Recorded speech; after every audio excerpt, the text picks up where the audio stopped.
हो गया? हो गया? I am audible? सिग्नल आ रहा है? खूब इत्मीनान से बैठिए, खूब इत्मीनान से छोड़िए। थोड़ा सा मेरा इत्मीनान छीन लिया आप लोगों ने, लेकिन कोई बात नहीं, अभी से इत्मीनान से हो जाएगी, करते करते हो जाएगी, इसमें मुझे करना जरूरी है। ठीक है? तो अब आप देखिए, मैं आपको बताने जा रहा हूँ कि एक सिलिंड्रिकल वायर है। अगर कोई सिलिंड्रिकल वायर है और ये उसकी एक्सिस है, अगर कोई सिलिंड्रिकल वायर है, ये एक्सिस है, मैंने बहुत अच्छा फिगर नहीं बनाया है लेकिन इसको आप सिलिंड्रिकल मानिए, ये इसकी एक्सिस है। और इस पूरे सिलिंड्रिकल वायर में देखो बेटा, बराबर देखो, इस सिलिंड्रिकल वायर में अगर आई करंट फ्लो कर रही है इस डायरेक्शन, बात को समझिए, कोई अच्छी छोड़ दिए उसको। इस सिलिंड्रिकल वायर में अगर आई करंट इस डायरेक्शन में फ्लो कर रही है और ये सिलिंड्रिकल वायर का एक्सिस है, तो इससे परपेंडिकुलरली आर दूरी पे तीन केस बनेंगे।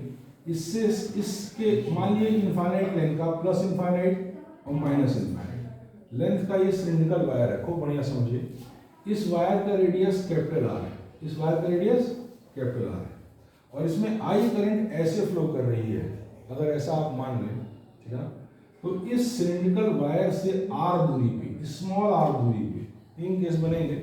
जब small R is less than capital R, यानी ये पॉइंट यहाँ कहीं लाई करेगा, ठीक है ना, इसके इस वायर के अंदर। दूसरा केस बनेगा जब small R is greater than capital R, यानी ये पॉइंट यहाँ कहीं लाई करेगा, ठीक है ना, बात समझ आ गई, लाई करेगा। तीसरा केस बनेगा when small R is equal to capital R, यानी यहाँ कहीं वो पॉइंट लाई करेगा ऑन द सरफेस, बात समझ में। तो इन तीनों केस में मैग्नेटिक फील्ड इंटेंसिटी क्या होगी, ये मैं आपको समझाने जा रहा हूँ with the help of ampere circular law, ठीक है ना। ये बहुत इंपॉर्टेंट बात है, थोड़ा सा इनकन्वीनियंट कर दिया आपने, डिस्कशन सिर्फ इतना रेस्ट्रिक्टेड, थोड़ा मन मस्ती हो जाए। तो अब आप देखिए, ये इतनी बात है, ये इतनी बात है। तो अब आप देखिए, मैं आपको बता रहा हूँ कि इन तीन केस में मैग्नेटिक फील्ड इंटेंसिटी क्या होगी with the help of ampere circular law, ये मैं आपको समझाने जा रहा हूँ, ये आपको समझाने जा रहा हूँ। तो खूब अच्छे से देखिए, आराम से देखिए। स्टेप्स वही हैं जो स्टेप्स गॉस लॉ को समझाते समय मैंने ऑफलाइन भी बताया है और वीडियो में भी किया है। गॉस लॉ को समझाते समय मैंने बताया था, गॉस लॉ का बेसिक पर्पस क्या था, to evaluate electric field intensity because of a symmetrical continuous distribution of charges, ठीक है ना, ये गॉस लॉ का बेसिक पर्पस था। तो गॉस लॉ में किसी भी केस में आपको निकालना है इलेक्ट्रिक फील्ड इंटेंसिटी, उसके 5-7 स्टेप्स हैं। स्टेप नंबर 1, आप एक गॉसियन सरफेस एज्यूम करेंगे, ठीक है ना। तो जैसे वहाँ एक गॉसियन सरफेस एज्यूम करेंगे, उसी के एनालोगस यहाँ पे क्या है, एम्पीरियन लॉ, ठीक है ना। दूसरा स्टेप क्या था, as far as possible symmetrical होना चाहिए, क्योंकि सिमेट्रिकल होगा तभी कैलकुलेशन में आसानी होगी, ठीक है ना। क्लियर है बेटा, खूब इत्मीनान से देखिए। उसके बाद उस पॉइंट, उस सरफेस को, उस केस में गॉसियन सरफेस को, इस केस में एम्पीरियन लूप को, उस पॉइंट से गुजरना चाहिए जिस पॉइंट पे इलेक्ट्रिक फील्ड इंटेंसिटी या magnetic field intensity find out करना है, और फिर उसके बाद इस तरीके से करके ये 4-5 स्टेप्स आपको मैं पहले बता चुका हूँ, उन्हीं को मैं फिर से फॉलो कर रहा हूँ, ठीक है ना, उन्हीं स्टेप्स को फॉलो कर रहा हूँ। पहला केस ले रहा हूँ, R is less than R, ठीक है, 3 केस बनेंगे, ये तीनों केस मैंने यहाँ रख दिया। तो पहला केस ले रहे हैं, R is less than R, यानी यहाँ किसी पॉइंट पे निकालना है जो वायर के अंदर है, जो वायर के अंदर है। तो ठीक है, एम्पीरियन लूप आप एज्यूम करिए, एम्पीरियन लूप क्लोज लूप होना चाहिए। एम्पीरियन लूप क्या होगा, एम्पीरियन सर्कुलर लॉ बताया है, क्लोज लूप होना चाहिए, ठीक है ना। इस पॉइंट से गुजर रहा है। अब इसके अंदर थ्रेड करने वाली नेट करंट को निकाल लेना है, थ्रेड करने वाली नेट करंट। तो देखिए, अगर इसका रेडियस आर है और आई करंट इसमें से फ्लो कर रही है, तो पाई आर स्क्वायर एरिया में, तो पाई आर स्क्वायर एरिया में आई करंट जा रही है। कितनी करंट जा रही है, आई। तो हम ये निकालेंगे कि ये small R pi R square area में कितनी करंट जाएगी, इसमें कितनी करंट जाएगी, ये निकालेंगे। Yes sir. तो इसको निकालने के लिए हम क्या करेंगे, अगर pi capital R square area में आई करंट जा रही है, तो pi small R square area में I by pi capital R square into pi small R square current जाएगी।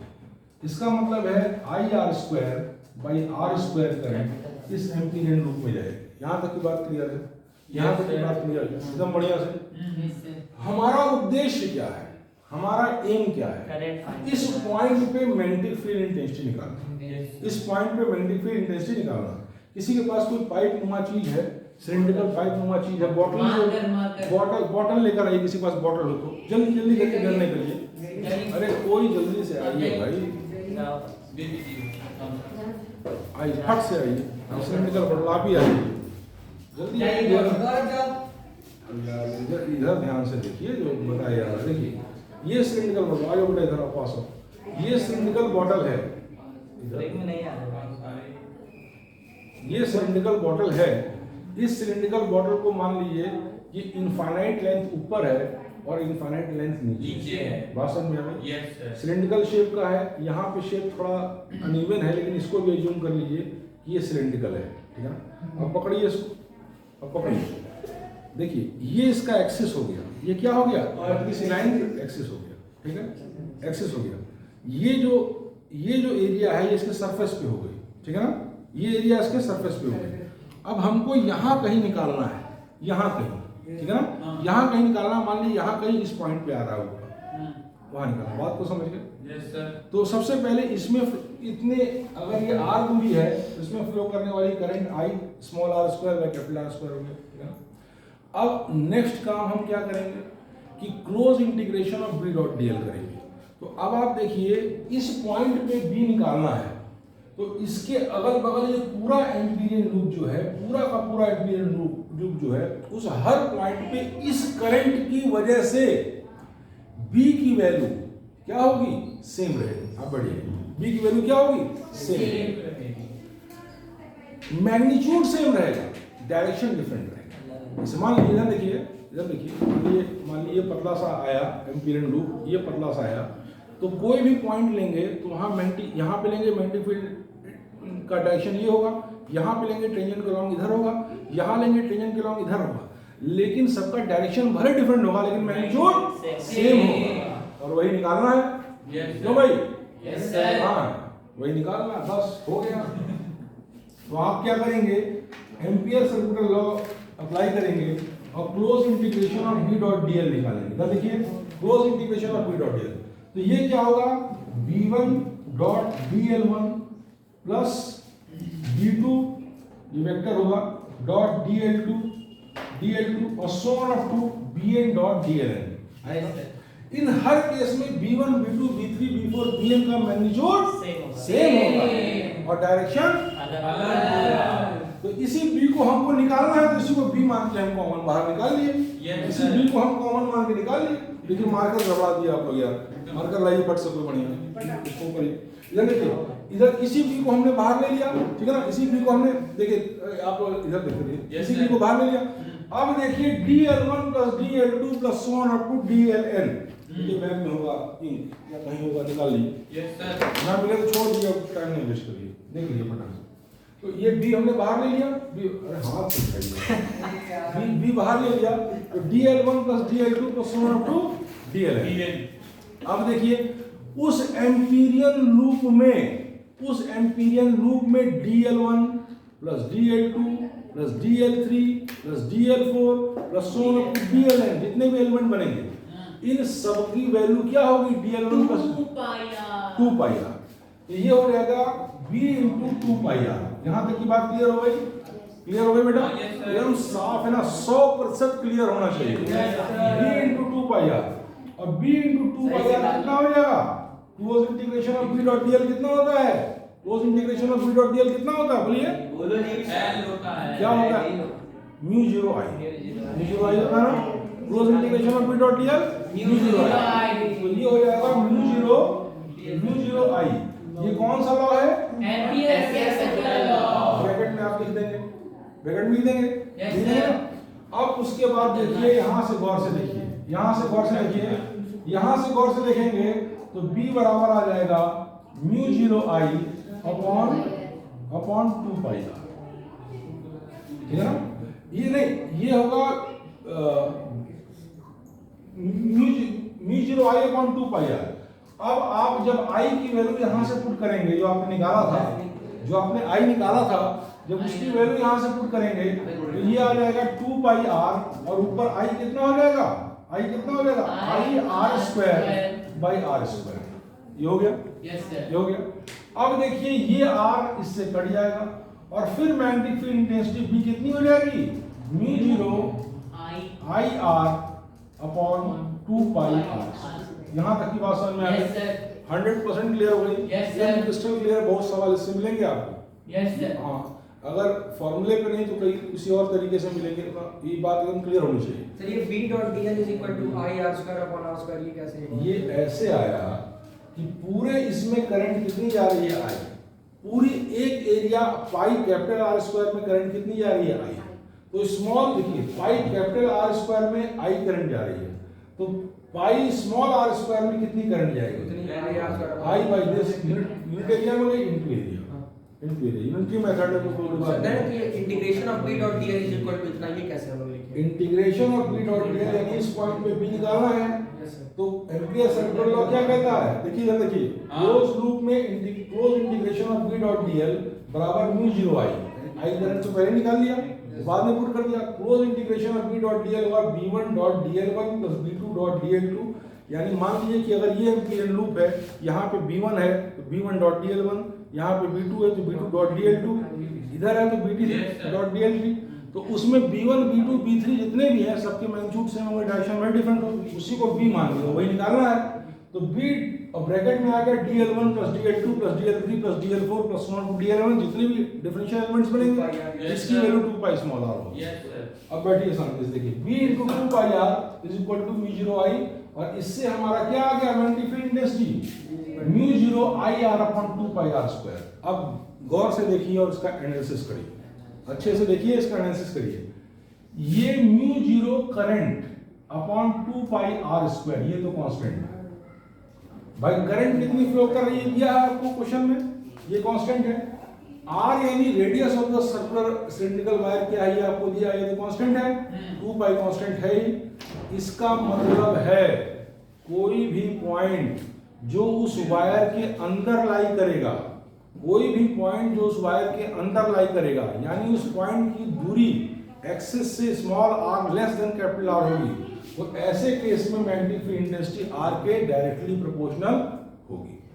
ये मैं समझ गए आप लोग?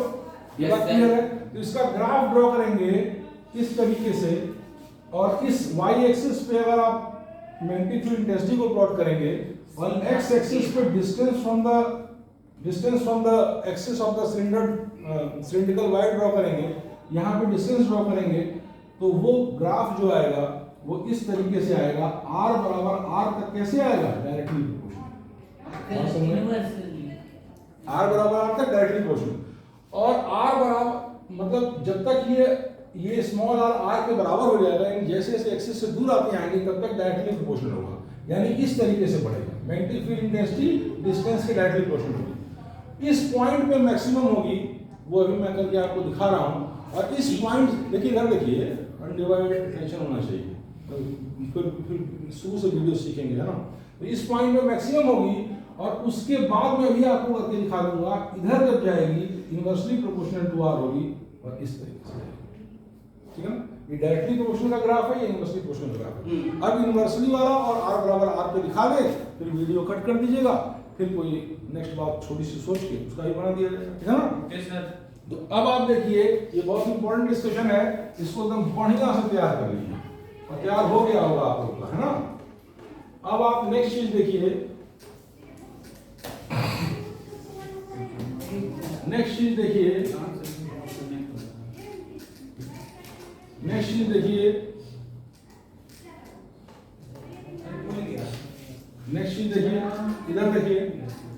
इधर देखिए, टाइम नहीं वेस्ट करिए, इधर देखिए, अब छोड़िए, अब इधर देखिए नेक्स्ट चीज, उसको हाथ से उठाना चाहिए, चलिए छोड़िए उसको, पैर लगा रहा था, नहीं छोड़िए उसको, पैर छूलिए, चलिए कोई बात नहीं, तब होता है और ज्ञानी में होता। अब इधर देखिए, जानबूझ के था नहीं। तो अब देखिए नेक्स्ट चीज देखिए, इधर देखिए, नेक्स्ट चीज देखिए, ये हो गया। अब मैं आपको बता रहा हूँ when r is greater then r, when r is greater then r का केस बता रहा हूँ। तो when r is greater then r, तो वो पॉइंट कहाँ लाई करेगा बेटा?